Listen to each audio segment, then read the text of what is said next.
तर अटल सेतूचं उद्घाटन पार पडलेलं आहे। सुनील तटकरे यांच्याशी बोलत असताना याचा निश्चितच रायगडवासियांना तर फायदा होणारच आहे, पुण्याकडे जाणाऱ्यांसाठी देखील मोठा फायदा होणार असल्याचं त्यांनी सांगितलं। अटल सेतूचं उद्घाटन झाल्यानंतर एकंदरीत हा संपूर्ण प्रकल्प आहे कशा प्रकारे त्याची संपूर्ण तयारी करण्यात आलेली होती, आखणी केल्यानंतर ते त्याला तयार करण्यापर्यंतचे काय महत्त्वाचे टप्पे होते हे पंतप्रधान नरेंद्र मोदी यावेळेला समजावून घेताना पाहायला मिळतात।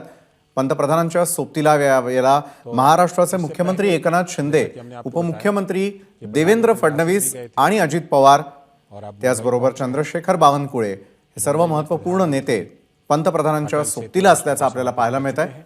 अटल सेतूचं उद्घाटन पार पडलेलं आहे। दुसरीकडे एबीपी माझाच्या कॅमेऱ्यामधून ज्यावेळेला अटल सेतूच्या उद्घाटनाच्या निमित्तानं हा संपूर्ण ताफा या मार्गाने निघालेला होता, त्यावेळेला टिपलेली ही आमच्या प्रेक्षकांसाठीचे दृश्य देखील आपण एका बाजूला पाहतोय। शिवडी न्हावा शेवा सेतू अतिशय महत्त्वाचा होता, त्यानंतर त्याची काही वैशिष्ट्ये जी आहेत ती देखील आपण आपल्या टेलिव्हिजन स्क्रीनवरती यावेळेला पाहू शकतो। तर दुसरीकडे मात्र अटल सेतूचं उद्घाटन झाल्यानंतर आज सभेमध्ये पंतप्रधान काय बोलतात हे देखील आपल्याला थेट पाहायला मिळेल। इस अटल सेतु की जो होनी है वो निश्चित रूप से बेहद महत्वपूर्ण, जिसका प्रधानमंत्री ने आज उद्घाटन किया, राष्ट्र को समर्पित किया। एबीपी माझा, उघडा डोळे बघा नीट।